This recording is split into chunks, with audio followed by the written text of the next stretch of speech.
Baik, Bismillahirrahmanirrahim. Assalamualaikum warahmatullahi wabarakatuh. Selamat siang teman-teman semuanya. Terima kasih telah menyempatkan waktu di siang hari ini untuk kita presentasi mata kuliah perbandingan hukum. Baik, terima kasih sebelumnya kepada Ibu Hesti selaku dosen pengampu kita di dalam mata kuliah perbandingan hukum. Pada kesempatan kali ini kita akan mempresentasikan tentang peradilan konstitusi, perbandingan kewenangan, dan mekanisme judicial review di berbagai negara. Mungkin boleh dilanjut. Nah, sebelum kami memulai, saya ingin mengenalkan anggota kelompok kami terlebih dahulu. Yang pertama ada Ratih Delia Putri dengan NPM 2310234 yang sudah hadir di sini. Selanjutnya ada Muhammad Fadli Fauzan dengan NPM 2310235 dan sudah hadir juga. Selanjutnya ada Sania Mariana Tambun dengan NPM 2300236 sudah hadir juga. Yang keempat ada Bintang Marfika Walid dengan NPM 2300237 sudah hadir. Dan terakhir saya sendiri Rakaudi Mustafa dengan NPM 2300263 yang menjadi moderator kali ini. Baik, selanjutnya ada penjelasan tentang latar belakang yang akan dijelaskan oleh teman saya. Untuk teman saya dipersilahkan. Baik, ada latar belakang, yaitu peradilan konstitusi memiliki peran strategis dalam negara hukum modern sebagai penjaga supremasi konstitusi. Lembaga ini bertugas menafsirkan, menjaga, dan memastikan pelaksanaan konstitusi secara konsisten, serta menjadi perlindungan terakhir hak-hak konstitusional warga negara dari produk hukum atau kebijakan yang inkonstitusional. Keberadaan peradilan konstitusi yang independen merupakan syarat penting bagi tegaknya rule of law dan stabilitas ketatanegaraan dalam sistem demokrasi. Kewenangan judicial review mencerminkan prinsip checks and balance dalam sistem pemisahan kekuasaan. Melalui pengujian undang-undang terhadap konstitusi, peradilan konstitusi berfungsi sebagai pengimbang kekuasaan legislatif dan eksekutif, sekaligus menjamin perlindungan hak konstitusional, termasuk hak kelompok minoritas. Dengan demikian, judicial review memastikan bahwa demokrasi berjalan dalam koridor konstitusional.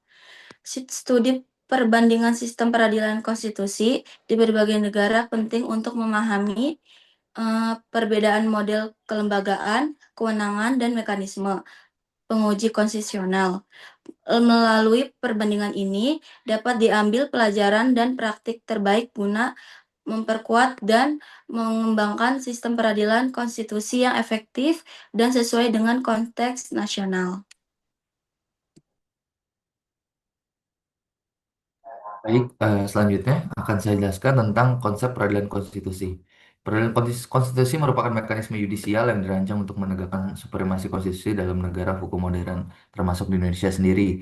Sebagaimana ditegaskan dalam latar belakang, konstitusi tidak hanya berfungsi sebagai hukum tertinggi, tetapi juga sebagai instrumen perlindungan hak konstitusional warga negara, yang dimana yang kita punya di Indonesia sendiri adalah konstitusinya adalah Undang-Undang Dasar 1945 yang mengatur tentang hak warga negara, terus tentang hak asasi manusia dan sebagainya. Oleh karena itu, diperlukan suatu lembaga yang berwenang menafsirkan konstitusi secara final dan mengikat, serta memastikan bahwa seluruh produk hukum dan kebijakan negara sejalan dengan norma konstitusional. Dalam konteks ini, peradilan konstitusi menjalankan fungsi strategis sebagai guardian of the constitution, yaitu penjaga dan penafsir konstitusi melalui kewenangan judicial review. Lembaga ini mengontrol tindakan legislatif, eksekutif agar tidak menyimpang dari konstitusi, sehingga prinsip rule of law, demokrasi, dan perlindungan hak asasi manusia dapat ditegakkan secara efektif. Yang dimaksud adalah Mahkamah Konstitusi berhak menafsirkan suatu undang-undang terhadap undang-undang dasar agar terciptanya keadilan sesuai dengan konstitusi yang ada di negara Indonesia saat ini. Nah, dasar hukum Mahkamah Konstitusi sendiri adalah pasal 24 ayat 2 dan pasal 24C Undang-Undang 1945 yang menegaskan bahwa Mahkamah Konstitusi sebagai pelaku kekuasaan kehakiman. Berdasarkan ketentuan tersebut, Mahkamah Konstitusi berwenang menguji undang-undang terhadap Undang-Undang Dasar 1945, memutus sengketa kewenangan DPR, sorry, memutus sengketa kewenangan lembaga negara, pembubaran partai politik, perselisihan hasil pemilu, serta memutus pendapat serta memutus pendapat DPR terkait impeachment atau presiden dan atau wakil presiden. Mungkin untuk impeachment ini belum tertera di pasal 24C. Namun eh, pada penafsiran hingga saat ini impeachment atau memutus pendapat DPR tentang presiden atau wakil presiden bersalah atau tidak telah menjadi tugas atau kewajiban Mahkamah Konstitusi untuk membantu anggota DPR dan MPR untuk memutus eh, perkara tersebut. Pelaksanaan kewenangan tersebut diatur lebih lanjut dalam Undang-Undang Nomor 24 Tahun 2003 tentang Mahkamah Konstitusi sebagaimana diubah dengan Undang-Undang Nomor 7 Tahun 2020. Peraturan Mahkamah Konstitusi atau PMK sebagai hukum acara Mahkamah Konstitusi itu sendiri. Ketentuan ini memastikan kewenangan MK berjalan efektif, memberikan kepastian hukum dan menegakkan supremasi konstitusi. Selanjutnya ada kewenangan Mahkamah Konstitusi. Di sini ada 5 kewenangan. Yang pertama akan saya bahas adalah judicial review. Mahkamah Konstitusi berwenang menguji undang-undang terhadap Undang-Undang Dasar 1945 untuk menilai apakah materi muatan atau proses pembentukan undang-undang bertentangan dengan Undang-Undang 1945 atau tidak. Kewenangan ini bertujuan untuk menjaga supremasi konstitusi dan melindungi hak konstitusional warga negara agar tidak dilanggar dengan adanya undang-undang yang lahir dari kecacatan atau pasal-pasal yang lahir dari kecacatan undang-undang itu sendiri. Apabila suatu pasal atau undang-undang dinyatakan bertentangan, maka ketentuan tersebut tidak mempunyai kekuatan hukum. Selanjutnya ada SKLN atau sengketa kewenangan lembaga negara yang kewenangannya diberikan oleh Undang-Undang Dasar 1945. Mahkamah Konstitusi berwenang menyelesaikan sengketa kewenangan antar lembaga yang kewenangannya diberikan oleh Undang-Undang 1945. Sengketa ini biasanya muncul akibat perbedaan tafsir konstitusional mengenai batas atau pelaksanaan kewenangan masing-masing lembaga negara. Dengan kewenangan ini, Mahkamah Konstitusi berperan menjaga keseimbangan dan prinsip check and balance dalam sistem ketatanegaraan. Selanjutnya pembubaran parpol atau pembubaran partai politik. Mahkamah Konstitusi berwenang memutus pembubaran partai politik apabila partai tersebut terbukti bertentangan dengan Undang-Undang 1945. Misalnya mengancam ideologi yang kita anut sampai hari ini adalah ideologi Pancasila. Yang kedua ada keutuhan NKRI. Yang ketiga prinsip demokrasi. Apabila parpol tersebut mencederai salah satunya, eh, Mahkamah Konstitusi berhak membubarkan partai politik tersebut. Nah, yang berhak untuk mengajukan pembubaran partai politik ini hanyalah pemerintah. Selanjutnya ada PHPU atau perselisihan hasil pemilihan umum. Mahkamah Konstitusi memiliki kewenangan untuk mengadili perselisihan hasil pemilihan umum, baik pemilu legislatif, pemilu presiden dan wakil presiden, maupun pemilu kepala daerah, sesuai ketentuan peraturan perundang-undangan. Kewenangan ini bertujuan untuk menjamin hasil pemilu yang jujur dan adil serta memberikan kepastian hukum atas hasil perhitungan suara yang dipersoalkan. Untuk PHPU sendiri, Mahkamah Konstitusi sering kali mendapatkan eh, laporan tentang PHPU di, di mana apabila lagi sedang musimnya pemilu. Eh, oleh karena itu, konstitusi menjamin bahwasannya pemilu akan dilaksanakan secara jujur dan adil dengan adanya Mahkamah Konstitusi. Yang terakhir adalah impeachment presiden dan wakil presiden. Mahkamah Konstitusi berwenang memutus pendapat DPR mengenai dugaan pelanggaran hukum oleh presiden dan wakil presiden, seperti pengkhianatan terhadap negara, korupsi, penyuapan, atau tindak pidana berat lainnya, atau perbuatan tercela. Mahkamah Konstitusi berperan menilai secara hukum apakah pendapat DPR tersebut terbukti secara konstitusional sebelum proses pemberhentian dilanjutkan oleh MPR sehingga mencegah impeachment yang bermuatan politik semata. Selanjutnya, nah, karena fokus kita terhadap judicial review, maka di sini saya akan menjelaskan mekanisme judicial review di Indonesia. Yang pertama ada subjek pemohon. Pemohon judicial review di Mahkamah Konstitusi adalah pihak yang merasa dan atau kewenangan konstitusional dirugikan oleh berlakunya suatu undang-undang berdasarkan pasal 51 Undang-Undang Mahkamah Konstitusi yang dapat menjadi pemohon, yaitu perseorangan warga negara Indonesia, kesatuan masyarakat hukum adat, badan hukum publik atau privat dan lembaga negara. Nah, untuk subjek pemohon ini bisa sering disebut sebagai legal standing, yang dimana pemohon itu hanya yang boleh mengajukan adalah yang dirugikan dari adanya undang-undang tersebut. Selanjutnya ada objek permohonan. Nah, objek permohonan ini terbagi menjadi dua. Untuk mengajukan suatu hal yang ingin kita ajukan kepada Mahkamah Konstitusi, kita harus tahu apa yang ingin kita ajukan objeknya, yaitu formil atau material. Formil adalah pengujian eh, menguji proses pembentukan undang-undang telah sesuai atau tidak dengan ketentuan Undang-Undang 1945. Yang material adalah menguji substansi atau norma dalam undang-undang apakah bertentangan dengan pasal-pasal Undang-Undang 1945. Ya, mungkin yang di Indonesia sering dilakukan adalah pengujian material, yaitu pengujian pasal terhadap Undang-Undang 1945. Yang ketiga, ada proses persidangan.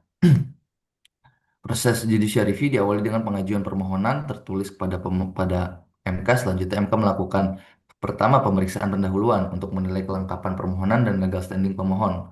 Yang kedua, pembuktian, mendengarkan keterangan pemohon, pemerintah, DPR, serta pihak terkait dan memeriksa alat bukti, dokumen saksi dan ahli. Yang ketiga, RPH atau rapat permusyawaratan hakim, yaitu forum tertutup bagi hakim konstitusi untuk merumuskan putusan. Yang keempat, pengucapan putusan yang dilakukan dalam sidang terbuka untuk umum. Nah, terakhir ada sifat putusan. Yang sama-sama kita tahu adalah putusan Mahkamah Konstitusi adalah final and binding. Sejak diucapkan, maksudnya final and binding adalah bersifat final dan mengikat dan langsung berlaku pada hari itu juga, pada jam itu juga, gitu. Sehingga tidak dapat diajukan upaya hukum lain. Putusan MK juga memiliki kekuatan hukum mengikat secara umum atau erga omnes, tidak. Jadi, erga omnes itu adalah bukan hanya mengikat kepada eh, pemohon atau termohon, tetapi mengikat kepada seluruh masyarakat Indonesia. Dan demikian, MK berfungsi sebagai instrumen penting dalam menjaga supremasi konstitusi dan perlindungan hak konstitusional warga negara. Selanjutnya,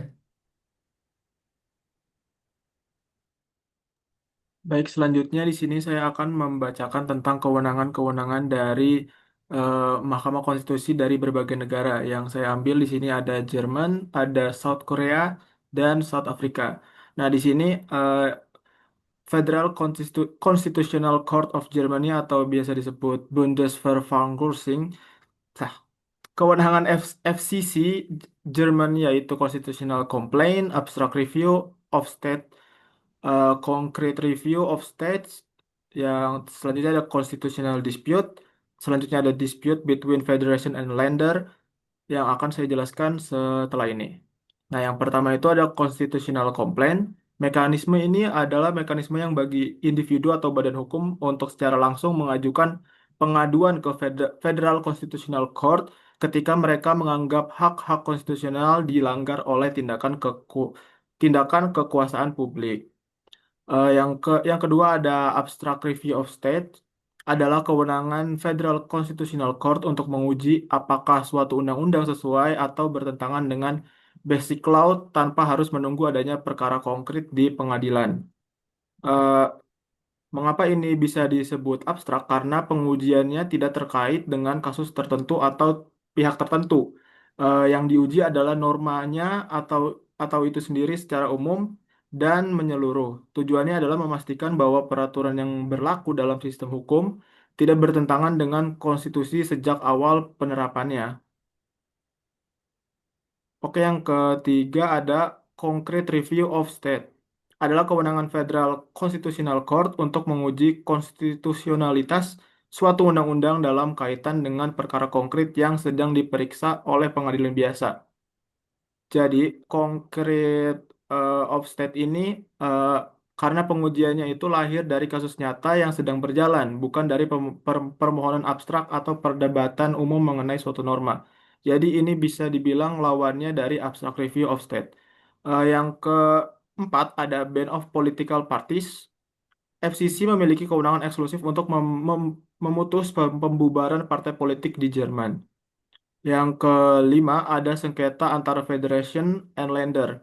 Federation and Länder adalah kewenangan Federal Constitutional Court untuk menyelesaikan perselisihan konstitusional antara pemerintah federal atau Federation dan pemerintah negara-negara bagian yang biasa disebut Länder. Yang keenam ada Constitutional Dispute atau menyelesaikan sengketa kewenangan antar organ konstitusional pada tingkat federal. Yang terakhir ada Review of Validity of Federal Election.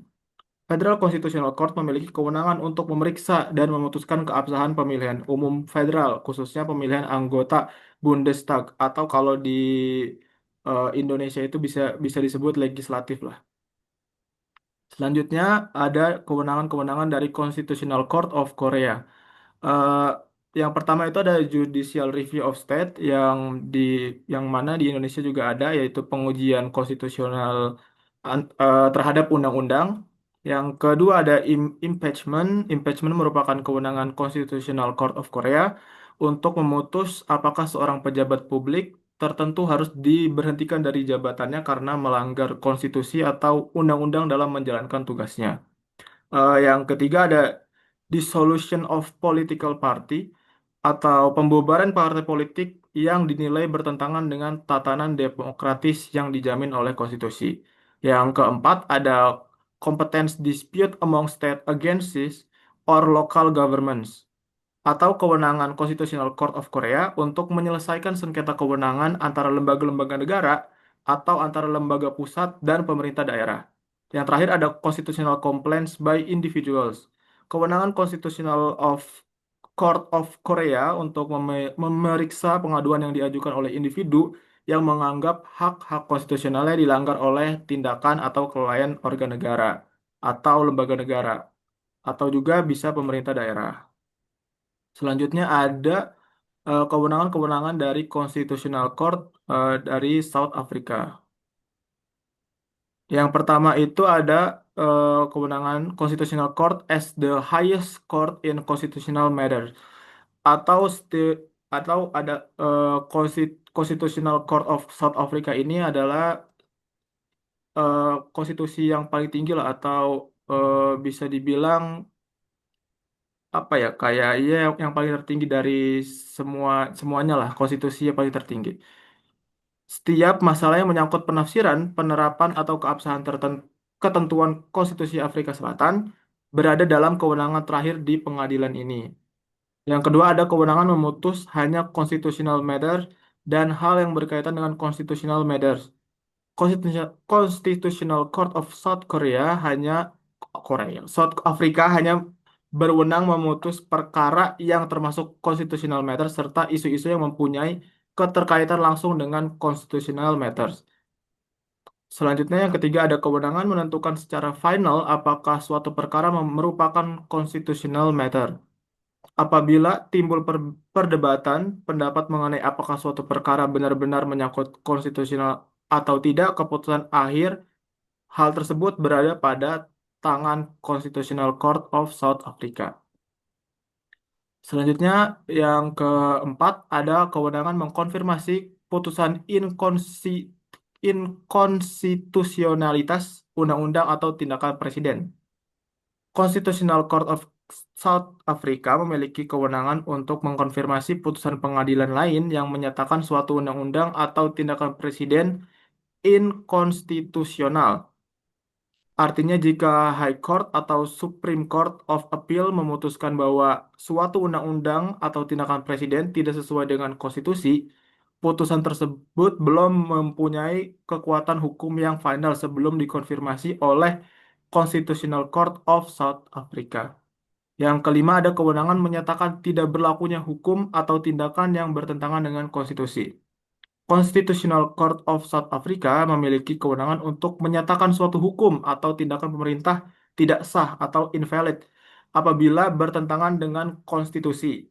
Kewenangan ini berlaku terhadap undang-undang, peraturan maupun tindakan pejabat atau lembaga negara yang diuji dalam perkara konstitusional. Yang terakhir ada kewenangan mengeluarkan just and equitable order. Constitutional Court of South Africa memiliki kewenangan untuk mengeluarkan perintah atau orders yang dianggap adil dan patut, just and equitable. Ketika memutus perkara konstitusional, kewenangan ini memberi ruang bagi pengadilan untuk menyesuaikan akibat hukum putusannya dengan kebutuhan keadilan dalam perkara konkret, tidak hanya secara kaku membatalkan suatu norma atau tindakan. Mungkin itu saja dari saya. Selanjutnya akan dilanjut oleh rekan saya. Baik, selanjutnya itu perbandingan kewenangan MK di Indonesia dan negara lain. Persamaan kewenangannya yang pertama itu dalam pengujian undang-undang atau judicial review, keempat negara memiliki wewenang utama untuk menguji konstitusionalitas undang-undang terhadap hukum dasar masing-masing. Kemudian dalam penyelesaian sengketa lembaga negara, MK di keempat negara ini berwenang memutus sengketa kewenangan antar lembaga negara atau instansi pemerintah. Kemudian dalam independensi yudisial, lembaga-lembaga ini dirancang sebagai badan peradilan yang independen dan terpisah dari cabang kekuasaan lain untuk menjamin keadilan konstitusional. Kemudian dalam penjaga demokrasi, MK di negara-negara ini berperan dalam memutus pembubaran partai politik yang dianggap bertentangan dengan tantangan demokratis, kecuali dalam Afrika Selatan yang memiliki mekanisme berbeda. Kemudian dalam perbedaan lingkungan, kemudian dalam perbedaan lingkup kekuatan putusan dan akses masyarakat. Dalam lingkup kewenangan khusus, pada Indonesia memiliki wewenang memutus perselisihan hasil pemilu dan pendapat DPR terkait pemakzulan presiden. Kemudian pada Jerman memiliki wewenang unik untuk memutus validitas pemilu federal. Pada Korea Selatan berwenang menangani pemakzulan pejabat tinggi negara secara langsung. Pada Afrika Selatan memiliki mandat luas untuk memberikan pemulihan yang adil dan setara dalam setiap masalah konstitusional. Kemudian dalam kekuatan putusan pada Korea Selatan mengenal efek retroaktif atau berlaku surut khusus untuk pembatalan undang-undang yang berkaitan dengan hukum pidana. Kemudian pada Indonesia dan Jerman, umumnya putusan bersifat prospektif, namun di Jerman MK dapat membatalkan putusan pengadilan lain jika melanggar hak dasar. Dalam akses masyarakat, pada Jerman dan Korea Selatan, masyarakat dapat mengajukan pengajuan konstitusional secara langsung jika hak fundamentalnya dilanggar oleh tindakan atau putusan pejabat publik. Di Jerman, 99% perkara berasal dari jalur ini. Kemudian pada Afrika Selatan, individu dengan kepentingan yang cukup dapat mengajukan permohonan langsung ke MK untuk mengonfirmasi ketidakabsahan suatu aturan. Dan untuk Indonesia belum memiliki mekanisme konstitusional komplain, akses masyarakat terbatas pada pengujian undang-undang atau judicial review. Selanjutnya, untuk kelebihan dan kekurangan sistem judicial review, yang pertama pada MK sebagai penjaga konstitusi. Untuk kelebihannya itu menjamin supremasi konstitusi dan melindungi hak konstitusional warga negara dari kesewenang-wenangan produk hukum. MK berfungsi sebagai penyeimbang checks and balance terhadap kekuasaan legislatif dan eksekutif. Namun kekurangannya itu rentan terhadap politisasi yudisial sebagai lembaga yang memutus perkara politik dengan instrumen hukum. Independensi hakim sering diuji oleh tekanan kepentingan politik dan praktis. Pada poin nomor 2, putusan final dan mengikat atau final and binding, kelebihannya itu memberikan kepastian hukum yang cepat karena tidak ada upaya hukum lanjutan, banding atau kasasi, berlaku asas erga omnes, di mana putusan mengikat seluruh warga negara dan lembaga negara secara umum. Namun kekurangannya itu problematika implementasi, MK tidak memiliki lembaga eksekutor, sehingga efektivitas putusan sangat bergantung pada kepatuhan sukarela lembaga lain, DPR atau Presiden. Jika terjadi kesalahan dalam memutus, tidak ada mekanisme koreksi formal. Pada poin 3, peran aktif dalam pembentukan hukum konstitusional, kelebihannya itu penetapan judicial activism memungkinkan MK melakukan terobosan hukum seperti putusan konstitusional bersyarat untuk mengisi kekosongan hukum dan memastikan keadilan substantif tercapai. Namun kekurangannya itu memiliki potensi judicial overreach. MK sering dikritik karena dianggap melampaui kewenangan dan masuk ke ranah pembentukan undang-undang yang seharusnya menjadi hak eksekutif DPR dan pemerintah. Selanjutnya, independensi dan akuntabilitas konstitusi Republik Indonesia. Yang pertama itu esensi independensi kekuasaan kehakiman. Makna independensi merupakan ruh dari negara hukum atau rule of law. Independensi berarti hakim konstitusi harus bebas dari segala bentuk intervensi, tekanan, atau pengaruh dari cabang kekuasaan lain atau eksekutif dan legislatif, serta kekuatan ekonomi atau politik keluar dalam memutus perkara.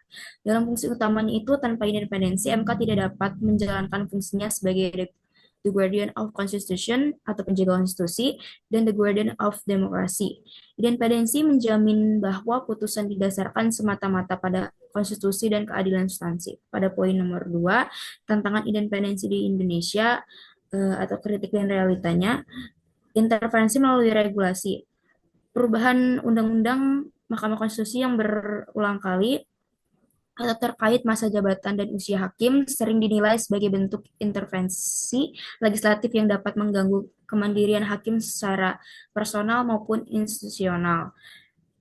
Pada beban politik rekrutmen, sistem rekrutmen hakim yang melibatkan tiga cabang kekuasaan, DPR, Presiden, dan MA menciptakan potensi hutang budi politik, terutama saat MK menguji undang-undang yang diproduksi oleh lembaga pengusul tersebut.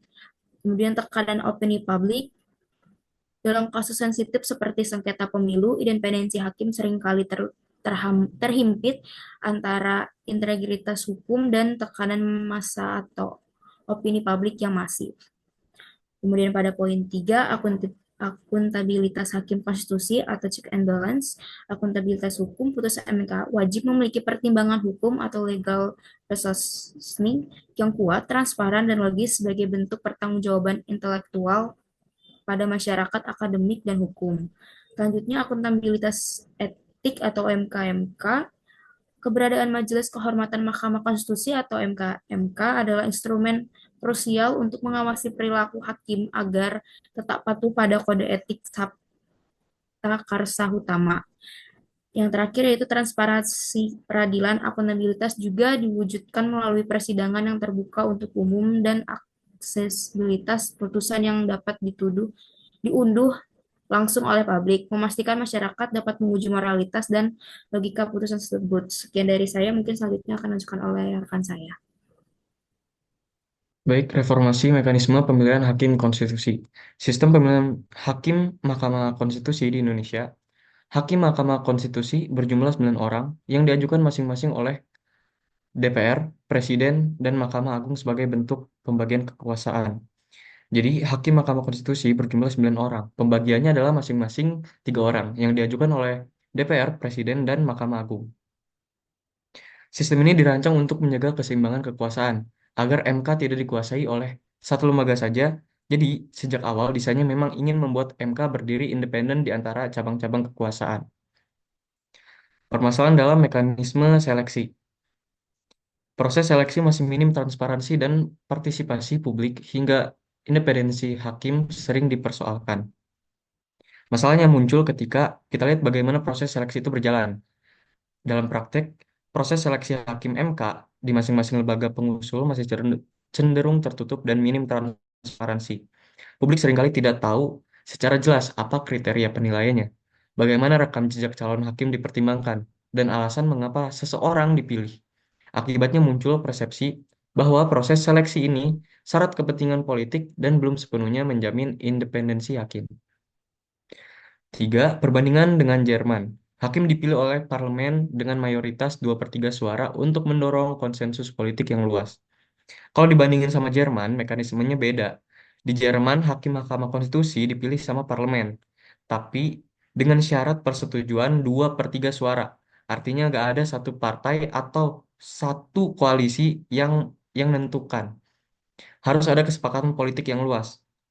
Jadi, jadi dengan cara ini, hakim yang terpilih memiliki legitimasi yang kuat dan relatif lebih bebas dari kepentingan politik jangka pendek.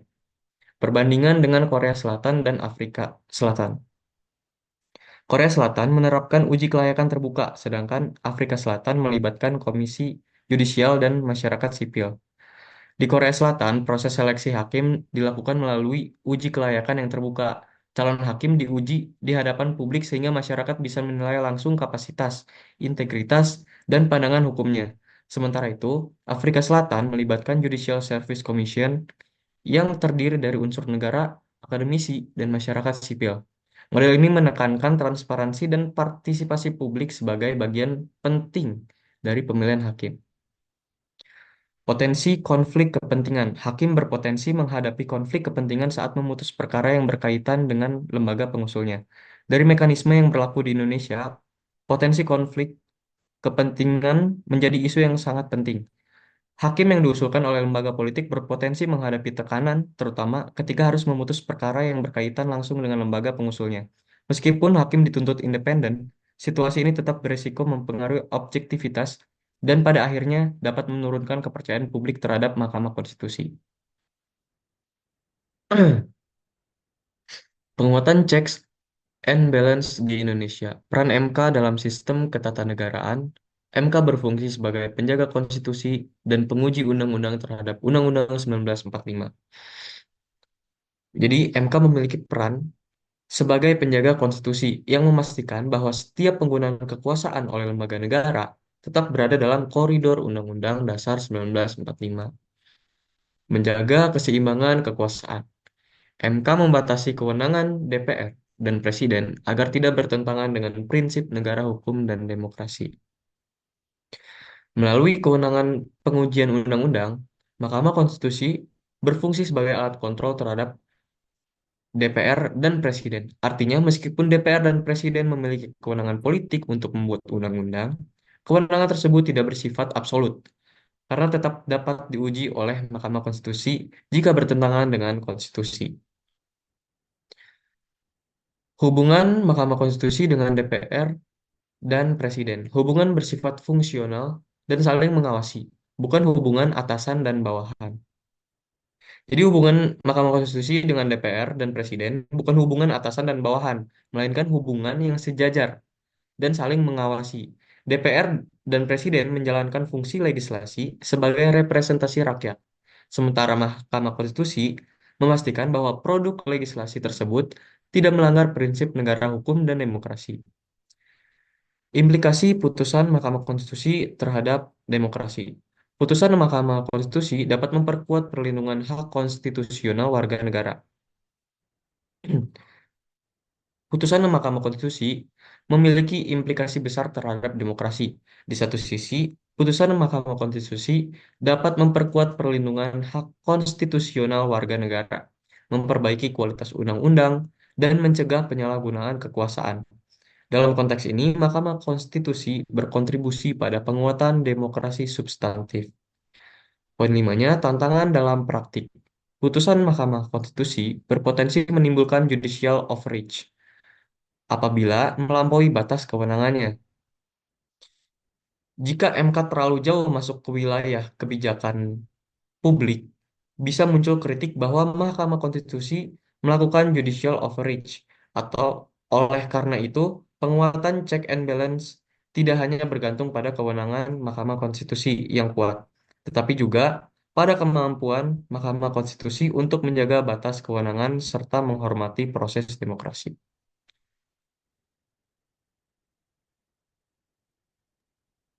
Baik, selanjutnya ada kesimpulan, yaitu berdasarkan perbandingan sistem judicial review di beberapa negara, terlihat adanya perbedaan mendasar dalam model pengujian undang-undang, baik dari segi lembaga yang berwenang, ruang lingkup kewenangan, maupun kekuatan putusannya. Mahkamah Konstitusi Indonesia menempati posisi sebagai constitutional court dengan kewenangan yang relatif luas, tidak hanya menguji undang-undang terhadap Undang-Undang 1945, tetapi juga menyelesaikan sengketa kewenangan lembaga negara, pembubaran partai politik, perselisihan hasil pemilu, serta perkara impeachment dibandingkan negara lain, seperti Amerika Serikat yang menganut diffuse model atau negara Eropa tertentu dengan pembatasan kewenangan yang lebih kuat. MK Indonesia memiliki peran strategis sebagai penjaga konstitusi, the guardian of the constitution, ke depan arah pembaruan peradilan konstitusi di Indonesia perlu difokuskan pada penguatan independensi hakim konstitusi, konsistensi putusan, pembatasan judicial aktivis yang berlebihan, serta peningkatan kualitas argumentasi konstitusional agar MK tetap berfungsi sebagai penegak konstitusi yang menjamin kepastian hukum, keadilan, dan demokrasi konstitusional.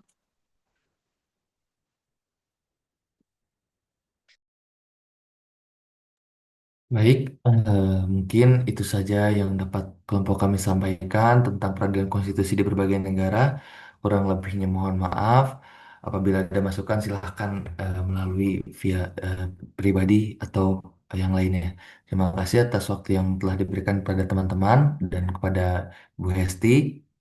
Terima kasih telah mendengarkan presentasi kami. Wabillahi taufiq wal hidayah. Wassalamualaikum warahmatullahi wabarakatuh. Selamat siang.